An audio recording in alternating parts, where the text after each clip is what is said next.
یوم آزادی کیا ہے؟ 14 اگست 1947 کا سورج برصغیر کے مسلمانوں کے لیے آزادی کا پیغمبر بن کر طلوع ہوا تھا۔ قیام پاکستان جمعۃ الوداع ماہ رمضان المبارک شب قدر میں عمل میں آیا۔ ظہور پاکستان کا یہ عظیم دن شب قدر، جس کا ذکر رب نے قرآن میں بھی بیان فرمایا ہے، لیلۃ القدر خیر من الف شہر، فرمایا کہ یہ ایسی شب ہے جو 1000 مہینوں سے بھی بہتر ہے۔ مسلمانوں کو نہ صرف یہ کہ انگریزوں بلکہ ہندوؤں کی متوقع غلامی سے بھی ہمیشہ کے لیے نجات ملی تھی۔ یہ آزادی کا اصول کوئی آسان کام نہیں تھا، جیسا کہ شاید آج سمجھا جانے لگا کہ سراج الدولہ سے لے کر سلطان ٹیپو شہید اور مغل کے آخری تاجدار بہادر شاہ ظفر تک کی داستان تاریخ کی حریت و آزادی کی لازوال داستان ہے۔ 1857 کے المناک واقعات بھی اسی سلسلے کی کڑیاں ہیں۔ 7 سمندر پار سے تجارت کی غرض سے آنے والی انگریز قوم نے مسلسل سازشوں اور مقامی لوگوں کی غداریوں نے برصغیر میں مسلمانوں کی حکومت کو یکے بعد دیگر ختم کیا، مگر مسلمان حکمرانوں اور مختلف قبائل کے سرداروں نے سر دھڑ کی بازی لگا کر اپنے جان و مال کی عظیم قربانیاں دے کر انگریزوں کو یہاں مسلط جمانے سے روکنے کی ہر ممکن کوشش کی تھی۔ یہی وجہ ہے کہ قائد اعظم محمد علی جناح رحمۃ اللہ علیہ تعالی آپ نے فرمایا کہ پاکستان تو اس وقت ہی معرض وجود میں آ گیا تھا جب ہندوؤں میں سے ایک غیر مسلم مسلمان ہوا تھا۔ جب ہم تحریک پاکستان کی تاریخ پر نظر ڈالتے ہیں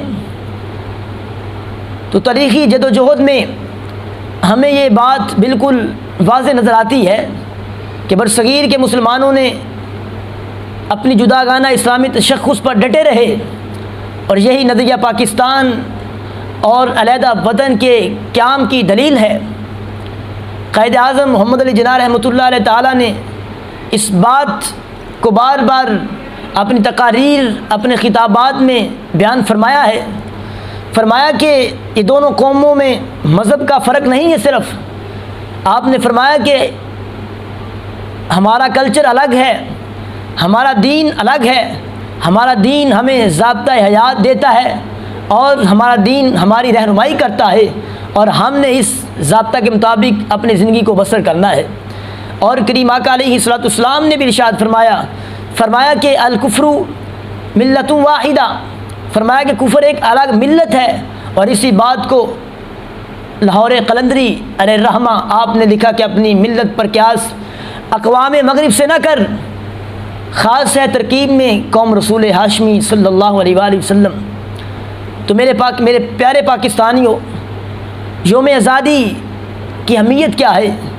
جیسے کہ آج دور حاضر میں ہمارے معاشرے کے لوگ ہماری نئی نسل کو اس بحث مباحثے میں ڈال رہے ہیں کہ اس سے کیا حاصل، کہ ملک اور آزادی کی اگر قدر پوچھنا چاہتے ہو تو غلام ملکوں سے پوچھو، کہ دنیا کی تاریخ میں اتنی قلیل مدت میں پاکستان وہ واحد ملک ہے کہ جس نے 63 سال کی عمر میں بہت ساری جنگیں لڑیں۔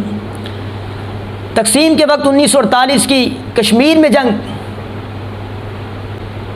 1965 ہندوستان کی مسلط کردہ جنگ، 1971 میں ہندوستان کی مسلط کردہ جنگ، اور 1999 میں کارگل کی جنگ، اور سپر پاور روس سے جنگ افغانستان میں، اور اسی طرح موجودہ سپر پاور امریکہ سے جنگ، اور دنیا کی سب سے بڑی 50 لاکھ مہاجرت کو ملک پاکستان نے پناہ دی۔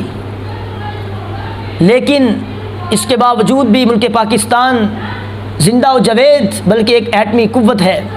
ملک پاکستان وہ واحد ملک ہے کہ جس نے عرب اسرائیل کی جنگ میں اسرائیل کے 6 F-16 جہاز گرائے تھے 14 اگست 1947۔ جب ایک کو اپنی ذمہ داری ادا کرنے کا عہد کرنا ہوگا۔ میرے عزیز پاکستانیوں، پاکستان جیسی فوج کسی ملک کے پاس نہیں ہے، اور پاکستان جیسی عوام کسی ملک کے پاس نہیں ہے۔ اگر آپ نے آزادی کی قدر کو جاننا اور پہچاننا ہے تو فلسطین کی عوام سے پوچھو۔ اگر آزادی کی نعمت اور قدر و منزلت کو جاننا اور پہچاننا ہے تو مظلوم کشمیریوں سے پوچھو، برما کی عوام سے پوچھو۔ اس لیے میرے پیارے پاکستانیوں، آزادی کی قدر کرو اور ملک و قوم کی ترقی کے لیے کوشاں ہو جاؤ۔